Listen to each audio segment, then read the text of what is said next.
আজ বিকেল 5টার সময় বৈষম্যবিরোধী ছাত্র আন্দোলন এর যে কেন্দ্রীয় কার্যালয় রয়েছে বাংলা মোটর, সেই কেন্দ্রীয় কার্যালয়ের সামনেই কিন্তু বৈষম্যবিরোধী ছাত্র আন্দোলনের দুই পক্ষের মধ্যে কিন্তু সংঘর্ষ হয় এবং সেখানে কিন্তু বেশ কয়েকজন কিন্তু আহত হয়। তার মধ্যে 4 জনের মতো ইতিমধ্যে কিন্তু ঢাকা মেডিকেল কলেজ হাসপাতালে কিন্তু ইতিমধ্যে কিন্তু ভর্তি রয়েছে। দর্শক, এই মুহূর্তে আপনাদের সঙ্গে সরাসরি যুক্ত রয়েছি কালের কণ্ঠের অফিসিয়াল ফেসবুক পেজে আপনাদের সঙ্গে রয়েছে আমি মিরাজুদ্দিন। যেমনটি দেখতে পাচ্ছেন, সেই সংঘর্ষের যে আহত হয়েছে তাদের পক্ষে হয়ে কিন্তু এক দল এই মুহূর্তে ঢাকা মেডিকেল থেকে কিন্তু এই মুহূর্তে তারা বৈষম্যবিরোধী ছাত্র আন্দোলনের যে কেন্দ্রীয় কার্যালয় যেটি রয়েছেন সেই কেন্দ্রীয় কার্যালয়ের অভিমুখে কিন্তু তারা রওনা হয়েছেন এবং বিভিন্ন ধরনের স্লোগান দিচ্ছেন, প্রতিবাদমূলক যে স্লোগান, সেই স্লোগান দিয়ে কিন্তু তারা রওনা হয়েছে। একটু কথা যদি আপনাদেরকে বলে রাখি, সেখানে হচ্ছে আজ বিকাল 5টার সময় যেখানে যে বেশ কয়েকজন যে আহত হয়েছেন সেখানে কিন্তু কেন্দ্রীয় সমন্বয়ক রিপাত রশিদ সহ তাদের কিন্তু বেশ কয়েকজনের কিন্তু অব্যাহতি এবং দ্রুত গ্রেপ্তারের দাবি কিন্তু জানিয়েছিলেন কিছুক্ষণ আগে কিন্তু তারা সংবাদ সম্মেলনের মধ্য দিয়ে। দর্শক, এই মুহূর্তে যেমনটি দেখতে পাচ্ছেন তারা ঢাকা মেডিকেলে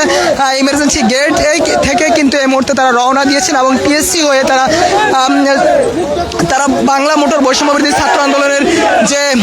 কেন্দ্রীয় কার্যালয় রয়েছে সেই কেন্দ্রীয় কার্যালয়ের সামনে কিন্তু তারা যাবেন এবং সেখানে কিন্তু অবস্থান কর্মসূচি পালন করবেন এবং তারা বলছেন যে যতক্ষণ পর্যন্ত রিপাত রশিদ সহ যে 4 জনের নাম তারা অভিযোগ করেছেন সেই 4 জনকে দ্রুত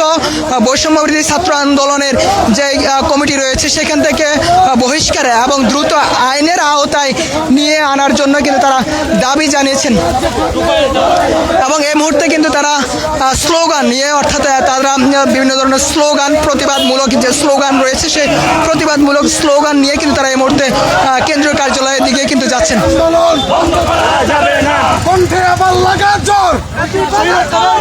সন্ত্রাসীদের কবর খোল, কণ্ঠে আবার লাগা জোর, সন্ত্রাসীদের কবর খোল, কণ্ঠে আবার লাগা জোর, সন্ত্রাসীদের কবর খোল, কণ্ঠে আবার লাগা জোর, কণ্ঠে আবার লাগা জোর, সন্ত্রাসীদের কবর খোল, কণ্ঠে আবার লাগা জোর, চালো রে চালো,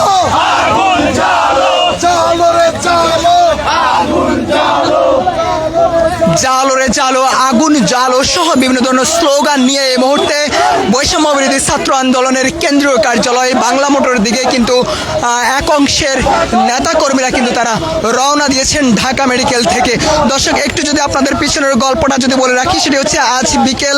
5টার সময় বৈষম্যবিরোধী ছাত্র আন্দোলনের যে কেন্দ্রীয় কার্যালয় রয়েছে বাংলা মোটর, সেখানে কিন্তু তাদের দুই পক্ষের মধ্যে সংঘর্ষ হয় এবং সেখানে কিন্তু বেশ কয়েকজন আহত হয়ে পড়লে কিন্তু তাদেরকে ঢাকা মেডিকেল কলেজ হাসপাতালে কিন্তু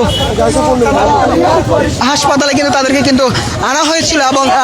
সেই ঢাকা মেডিকেল কলেজ হাসপাতালে ইমার্জেন্সি গেটের সামনে কিন্তু তারা কিছুক্ষণ আগে সংবাদ সম্মেলন করেছিল এবং সংবাদ সম্মেলনের মধ্য দিয়ে রিপাত রশিদ সহ বেশ প্রায় 4 জনের কিন্তু বৈষম্যবিরোধী ছাত্র আন্দোলন থেকে কিন্তু বহিষ্কারের তারা ঘোষণা দিয়েছেন এবং বলছেন যে দ্রুত যেন তাদেরকে বৈষম্যবিরোধী ছাত্র আন্দোলন থেকে যেন অব্যাহতি দেওয়া হয় এবং দ্রুত তাদেরকে আইনের আওতায় যেন আনা হয়। এবং এই মুহূর্তে তারা ঢাকা মেডিকেল কলেজ হাসপাতালের ঠিক সামনে থেকে কিন্তু তারা মিছিল নিয়ে, তারা প্রতিবাদ মিছিল নিয়ে বৈষম্যবিরোধী ছাত্র আন্দোলনের যে কেন্দ্রীয় কার্যালয় রয়েছে সেই কেন্দ্রীয় কার্যালয়ের ঠিক সামনের দিকে কিন্তু তারা রওনা দিয়েছেন এবং এই মুহূর্তে তারা টিএসসি ঢাকা মেডিকেলের ঠিক সামনে থেকে এই মুহূর্তে তারা রাজু ভাস্কর্যের সামনে দিয়ে কিন্তু তারা রওনা হচ্ছেন। দর্শক, আপনারা কে কোথায় থেকে আমাদের সঙ্গে যুক্ত আছেন জানাতে পারেন কমেন্ট বক্সে। এছাড়াও বৈষম্যবিরোধী ছাত্র আন্দোলনের এখনো 6 মাস না যেতে নিজেদের মধ্যে যে দ্বন্দ্ব লেগেছে, এই বিষয়টি আসলে আপনি কিভাবে দেখছেন সেটিও কিন্তু জানাতে পারেন আমাদের কমেন্ট বক্সে।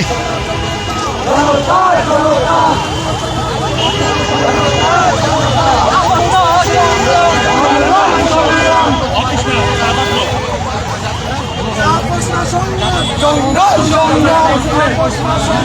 সংগ্রাম সংগ্রাম আগুন জ্বালো, আগুন জ্বালো, আগুন জ্বালো, আগুন জ্বালো একসাথে,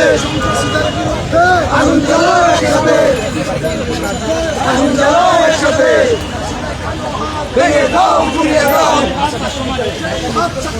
সেই হাত ভেঙে দাও,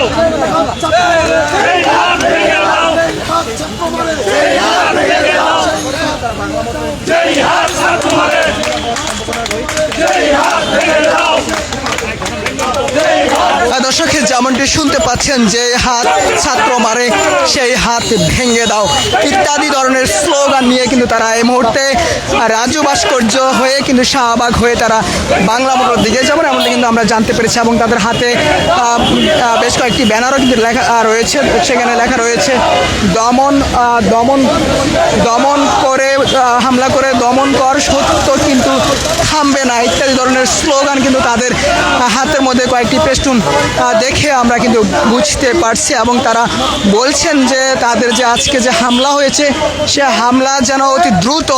রিফাত রশিদ সহ যে 4 জনের নাম উল্লেখ করা হয়েছিল তাদেরকে দ্রুত আইনের আওতায় আনতে হবে এবং বৈষম্য বিরোধী ছাত্র আন্দোলন যে প্ল্যাটফর্ম থেকে তাদের কিন্তু বহিষ্কার করতে হবে এমনটা কিন্তু দাবি জানিয়েছেন এখানে এই এক অংশের শিক্ষার্থীরা।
দর্শক যেমনটি দেখতে পাচ্ছেন এই মুহূর্তে তারা শাহবাগে